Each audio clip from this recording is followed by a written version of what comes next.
La 8e session de la 15e législature de l'Assemblée nationale a officiellement débuté ce lundi 21 octobre à Hanoï. En 9 mois, les exportations de fruits et légumes ont atteint près de 5,7 milliards de dollars, battant des records historiques. En fin d'édition, découvrons une machine à rouler les nems entièrement automatique. Cette création vient d'un ingénieur français.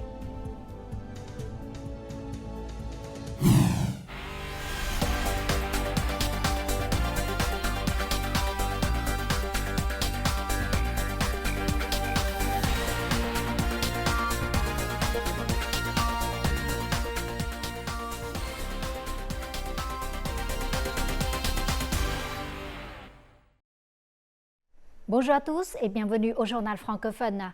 La 8e session de la 15e législature de l'Assemblée nationale a officiellement débuté ce lundi 21 octobre à Hanoï. Lors de son discours d'ouverture, le président de l'Assemblée nationale, Trần Thanh Bẫn, a souligné l'importance de cette session pour le processus législatif. Il a précisé que les élus voteront 15 lois et 3 résolutions et débattront de 13 projets de loi supplémentaires. Ce travail législatif vise à résoudre des problèmes pratiques urgents, à résoudre des défis de politique institutionnelle, à stimuler le développement socio-économique et à préserver les moyens de subsistance de la population. Concernant le contrôle parlementaire, les députés examineront les rapports sur les préoccupations des électeurs et la gestion des pétitions. Des séances de questions au gouvernement seront également prévues.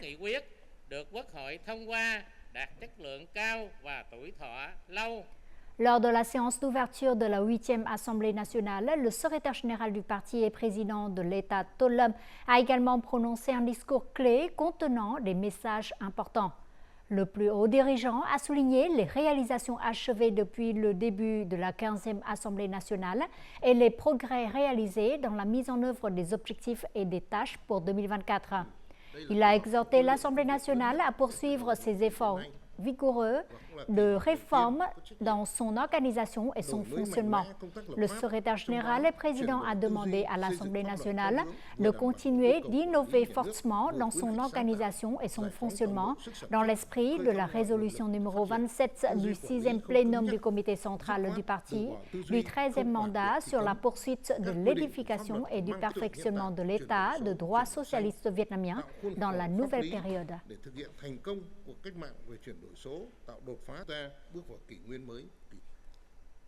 Présentant le rapport sur les résultats de la mise en œuvre du plan de développement socio-économique 2024 et celui prévu pour 2025 à l'ouverture de la 8e session de la 15e Assemblée nationale, ce lundi 21 octobre à Hanoï, le Premier ministre Phạm Minh Chính a déclaré qu'au cours des derniers mois de l'année, le gouvernement s'efforcerait d'atteindre un taux de croissance annuel du PIB supérieur à 7%. Selon le Premier ministre, au cours des 9 premiers mois de cette année, le pays a obtenu de nombreux résultats importants dans la plupart des domaines. Il a estimé que sur l'ensemble de l'année, 14 des 15 objectifs seront atteints ou dépassés.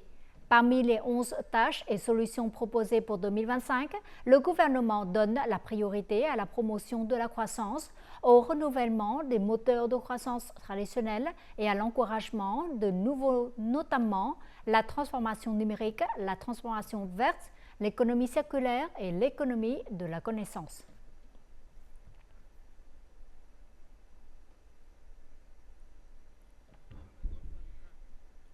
Dans l'après-midi du 21 octobre à Hanoï, Lương Cường, membre du bureau politique permanent du secrétariat du parti, député de l'Assemblée nationale 15e législature, a été élu président de la République. Dans son discours d'investiture, le président Lương Cường a exprimé son honneur et affirmé qu'il était conscient de sa grande responsabilité devant le parti, l'État et le peuple en bénéficiant de la confiance de l'Assemblée nationale pour être élu président de la République socialiste du Vietnam. En ses nouvelles qualités, Lương Cường a affirmé qu'il ferait de son mieux pour accomplir ses tâches, souhaitant que les organes de tout niveau, les localités et les citoyens vietnamiens, à l'intérieur comme à l'extérieur du pays, lui accordent leur soutien pour qu'il puisse mener à bien les tâches qui lui sont assignées. hoàn thành tốt nhiệm vụ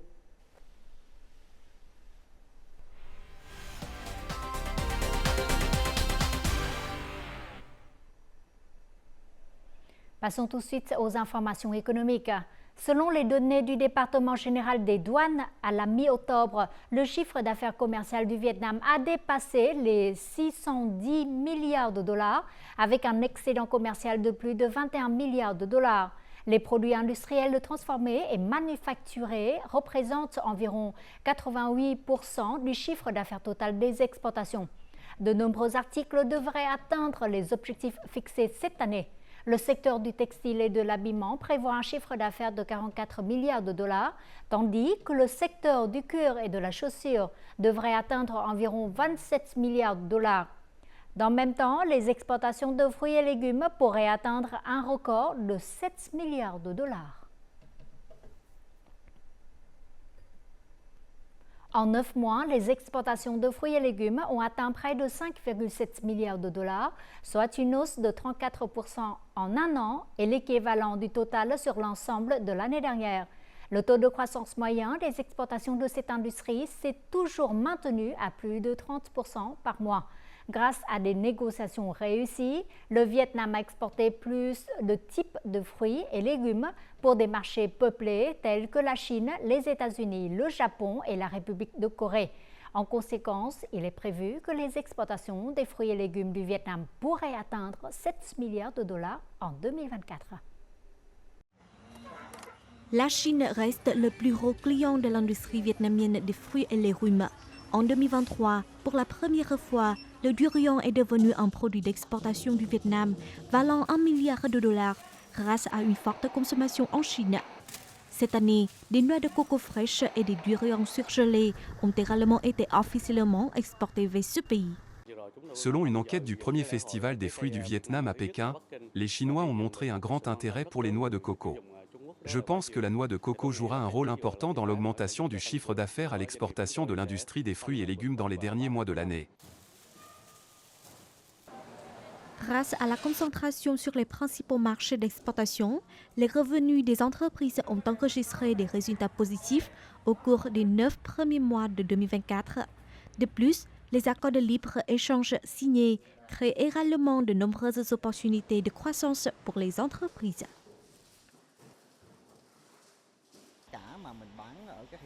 Nos prix sur les marchés étrangers restent relativement stables. Les marchés stratégiques pour nous incluent non seulement le Japon et la République de Corée, mais aussi les États-Unis, l'Australie et la Nouvelle-Zélande. Parmi les 10 principaux marchés d'importation pour les fruits et légumes vietnamiens, la plupart ont connu des taux de croissance de 30% à près de 90% sur un an. Cela crée des conditions favorables pour que l'industrie des fruits et légumes se rapproche de l'objectif d'exportation de 7 milliards de dollars. Nous diversifions nos produits et nous concentrons sur l'Asie du Nord-Est, notamment le Japon, la République de Corée et la Chine. Actuellement, le gouvernement et les entreprises souhaitent accroître davantage de types de produits d'exportation tels que le durian gelé, la noix de coco frais et le pamplemousse. Ce sont tous nos produits stratégiques. Avec une offre intérieure abondante et une demande croissante des marchés traditionnels et potentiels, le ministère de l'Industrie et du Commerce s'attend à ce que les importations de fruits et légumes du Vietnam continuent de bien croître dans les derniers mois de l'année. Les agriculteurs de la province de Hậu Giang sont aux prises avec des conditions météorologiques imprévisibles qui menacent leur production agricole. Récemment, les marées hautes ont dépassé le niveau d'alerte 3 et la situation a été aggravée par des problèmes tels que l'intrusion saline et les glissements de terrain. En réponse, les agriculteurs locaux se précipitent pour récolter leur riz d'automne-hiver et prennent des mesures de protection pour protéger leurs champs contre les dommages. Ces actions rapides sont essentielles pour préserver leurs moyens de subsistance dans un contexte de défis environnementaux permanents. Depuis plusieurs jours maintenant, Sai et les agriculteurs voisins pompent l'eau des champs pour protéger les cultures. La montée des eaux menace ces 1,5 hectares de riz et près de 20 hectares d'autres champs. Il faut continuer à pomper jusqu'à ce que l'eau soit évacuée des champs. Les agriculteurs doivent également trouver une machine de coupe pour récolter le riz dans les meilleurs délais. Pendant cette saison des pluies et des tempêtes, la récolte du riz est difficile. Tout d'abord, le riz tombe, ce qui augmente les coûts pour les agriculteurs. Actuellement, Hậu Giang compte plus de 8700 hectares de riz d'automne-hiver en phase de maturation. Les agriculteurs doivent profiter du temps ensoleillé pour une récolte rapide. Pour les étangs à poissons et les vergers, il est essentiel de les couvrir, de sécuriser les berges et de construire des remblais. Nous suggérons aux agriculteurs de commencer la récolte du riz dès qu'il commence à mûrir. Dans les zones dotées de digues, il est important que les agriculteurs pompent l'eau de manière proactive pour éviter les inondations. À Hậu Giang, les marées montent et descendent lentement. Les niveaux d'eau des rivières, des canaux et des champs ont dépassé le niveau d'alerte 3, provoquant des inondations profondes et généralisées qui peuvent persister pendant 4 à 7 jours. Les agriculteurs doivent surveiller de près les niveaux d'eau pour minimiser l'impact sur la vie quotidienne, la production agricole et les transports. Le gouvernement vient d'organiser une conférence afin de discuter des solutions pour supprimer les obstacles et encourager les projets d'énergie renouvelable.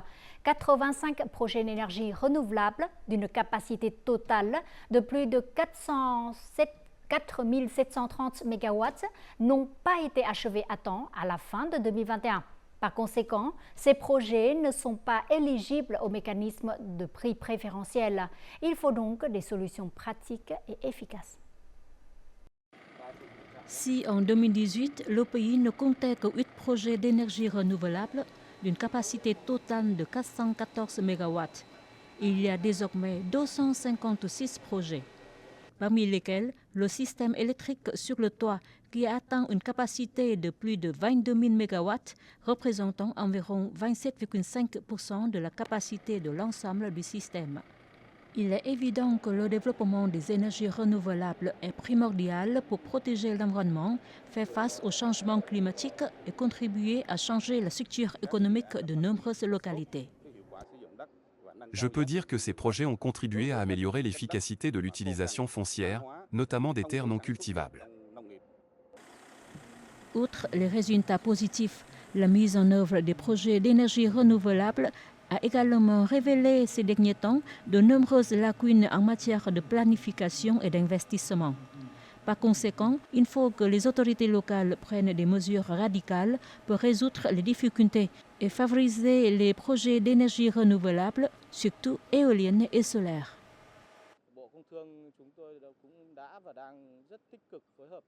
Les problèmes et difficultés des projets d'énergie renouvelable sont liés à de nombreuses réglementations juridiques.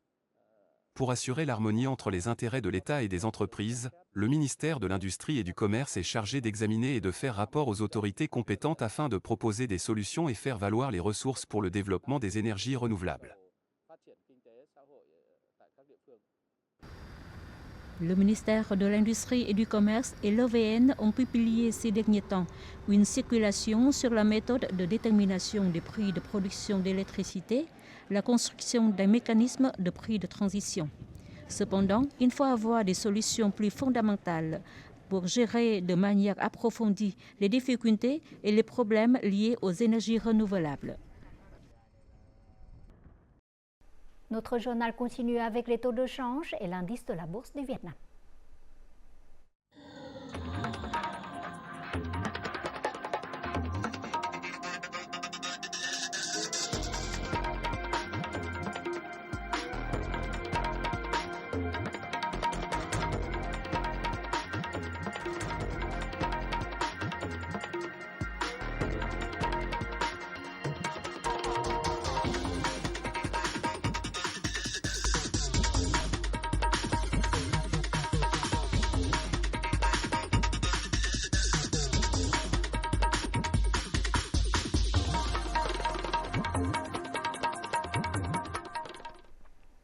L'île de Phu Quoc, dans la province méridionale de Kiên Giang, s'est classée deuxième dans la liste des 10 plus belles îles d'Asie, selon les Reader's Choice Awards 2024 de Condé Nast Traveler.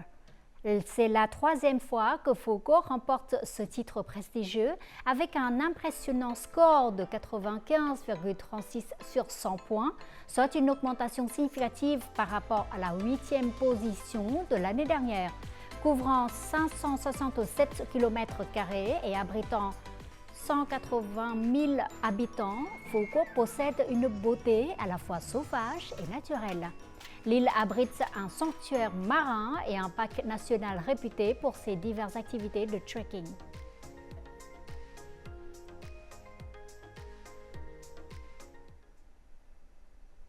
Le Vietnam a accueilli plus de 12,7 millions de visiteurs internationaux au cours des 9 premiers mois de cette année, dépassant le nombre de l'année dernière. Ho Chi Minh Ville est l'une des villes qui attire le plus de touristes, avec plus de 4 millions de visiteurs internationaux. Cela représente une croissance de 12% par rapport à la même période l'an dernier. Avec de nombreuses solutions innovantes et la promotion des produits touristiques, la mégapole du Sud devrait continuer à faire une percée pendant la haute saison de fin d'année. Ce qui attire de nombreux touristes venus faire l'expérience du bus fluvial. Beaucoup d'entre eux viennent de différents pays. Le nombre de visiteurs internationaux venant ici a augmenté d'environ 15% par rapport à la même période de l'année dernière. Ces touristes américains visitent Ho Chi Minh Ville pour la première fois. Ils sont impatients d'explorer le paysage et la cuisine de la ville. De plus, le bus fluvial est aussi pour eux une expérience particulièrement impressionnante. Nous étions très excités de prendre le bus fluvial aujourd'hui.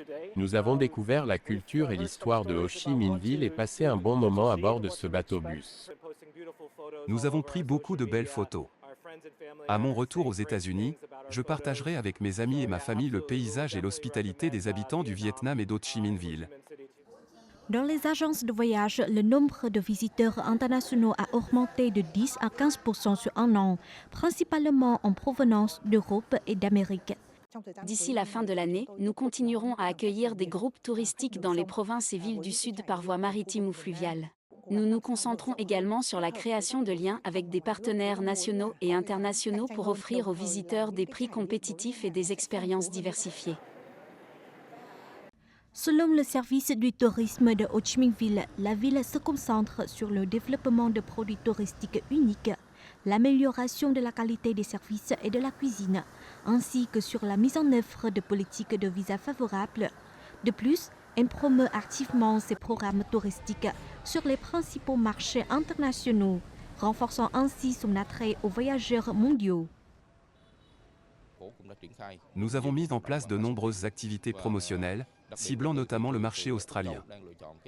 Grâce à cela, le nombre de touristes australiens choisissant Ho Chi Minh Ville et le Vietnam augmente et nous espérons bientôt atteindre l'objectif fixé. Avec l'augmentation constante des visiteurs internationaux et une stratégie axée sur le développement de produits et de festivals de fin d'année, l'industrie touristique de Ho Chi Minh Ville vise à accueillir plus de 6 millions d'étrangers cette année, générant des revenus d'environ 8 milliards de dollars. Le nem est un plat traditionnel vietnamien très réputé, notamment en France. Récemment, un ingénieur français a créé une machine à rouler les nems entièrement automatique. Il a minutieusement étudié les étapes de roulage des nems dans les restaurants vietnamiens en France pour inventer cette machine. Et en 1 heure, cette machine peut rouler 2500 nems de manière uniforme. Tout de suite, reportage réalisé par notre correspondant de la VTV en France. Monsieur Pierre a organisé une petite rencontre dans le village de Pont-Avet pour présenter une machine à rouler les nems, utilisant des galettes de riz importées du Vietnam. En discutant avec les Asiatiques français, enfin les Vietnamiens français, ils m'ont dit tu sais faire ceci, tu sais faire cela, pourquoi tu ne ferais pas une machine complète pour faire des nems. Quand je voyais comment c'était fait à la main, je me suis dit là il y a quand même quelque chose à faire pour aider les gens dans leur travail de tous les jours. La machine prend chaque feuille de galette de riz et pulvérise de l'eau pour l'humidifier. La garniture peut être ajustée, grande ou petite, longue ou courte, et est déposée sur les galettes du riz au bon moment.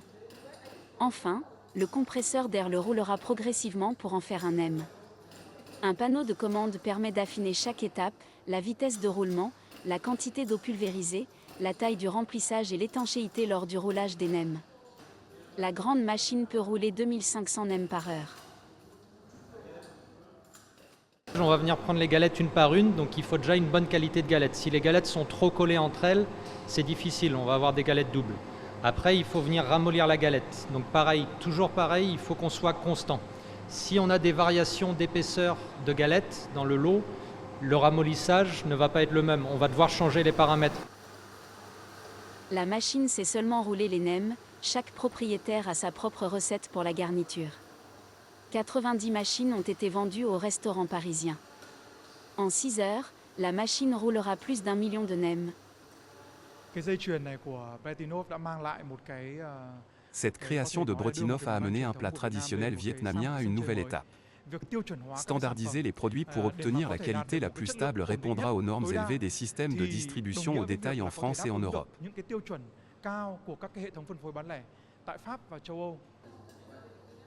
Cette machine résout le problème des coûts de main-d'œuvre onéreux en France.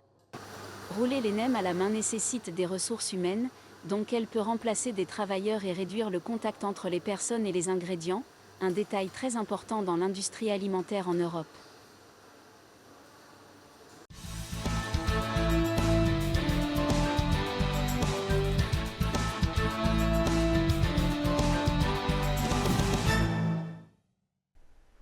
Manger des spécialités, faire des voyages à moto et escalader des montagnes, ce ne sont que quelques-unes de nombreuses expériences de 3 jeunes youtubeurs coréens au Vietnam.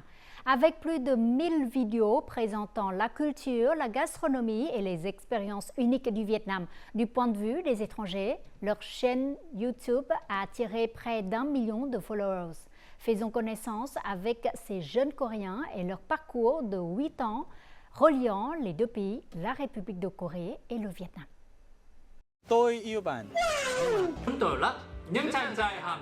Arrivé au Vietnam il a 8 ans, Sung Rak, Yong Rak et Dong Rin éprouvent toujours un amour particulier pour la culture et les habitants du Vietnam. Chacun a ses propres raisons d'être attaché à cette terre. Ensemble, ils ont créé une chaîne YouTube, Han Quốc Bros, avec le désir de faire découvrir la culture vietnamienne au reste du monde. 맛있어요. Good. It's very good. Yeah. Very good. 맛있었고 다른 베트남 음식도 먹어보고 싶어요.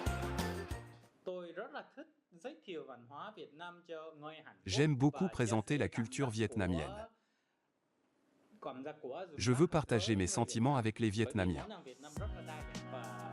Il y a d'abord la nourriture, car la cuisine vietnamienne est très diversifiée et riche, avec des prix raisonnables. Chaque plat se prépare de différentes façons.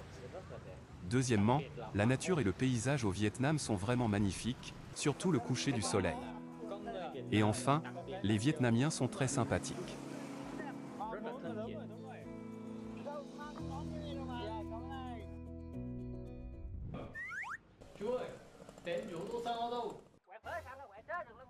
Ces dernières années, ces jeunes youtubeurs ont déployé des efforts inlassables pour apprendre le vietnamien. Leur passion pour la connexion avec les Vietnamiens et leur partage authentique d'expériences uniques ont attiré les internautes.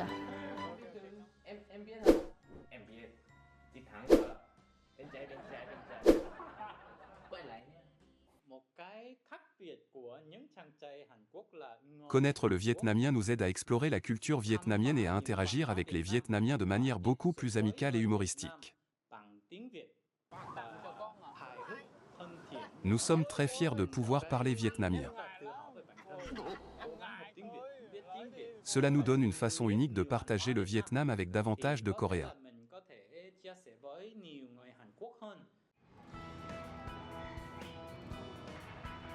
Qu'il s'agisse de goûter des plats difficiles comme le bún đậu mắm tôm et les verres de bông cule, de s'immerger dans la culture vietnamienne à travers des voyages à moto ou même de cuisiner des plats Ces jeunes Coréens ont partagé des expériences authentiques au Vietnam à travers plus de 1000 vidéos postées sur YouTube. Leurs vidéos sont très engageantes. Ils sont toujours prêts à goûter la cuisine vietnamienne, il y a même de nombreux plats que je n'ai jamais goûtés. Ils doivent beaucoup aimer la culture du pays pour pouvoir le faire. Et c'est ce que j'aime dans cette chaîne. J'aime regarder les vidéos sur la chaîne Hankook Bros. J'aime beaucoup voyager, alors grâce aux vidéos du groupe, j'ai appris plus d'informations sur le pays et la culture du Vietnam. J'attends toujours avec impatience de nouvelles vidéos du groupe. J'adore Hankook Bros et j'adore le Vietnam. J'aime beaucoup les vidéos du groupe. Merci pour votre amour pour le Vietnam. Grâce à Hankook Bros, de nombreux étrangers en savent davantage sur le Vietnam et la culture vietnamienne. Au cours des 8 dernières années, j'ai eu beaucoup de souvenirs mémorables. Après la création de notre chaîne YouTube, nous avons pu rencontrer le président coréen et avons reçu un certificat de mérite pour avoir relié nos deux pays. Je me sens très heureux et fier. Nous faisons ce métier parce que nous aimons le Vietnam, pas pour gagner de l'argent. Notre équipe veut toujours devenir un pont reliant la culture, la cuisine et les gens entre le Vietnam et la République Corée. Et nous l'avons fait. Je suis extrêmement heureux de ces résultats.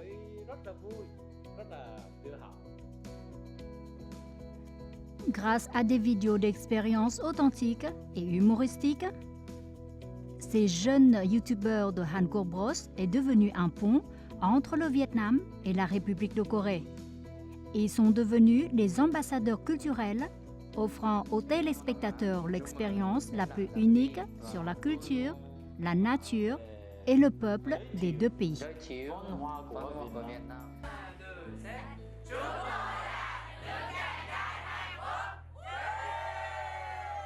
En fin du journal, voyons tout de suite les prévisions météo.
Les informations sur la météo a clôturé notre journal. Merci pour votre fidélité. Au revoir et à demain.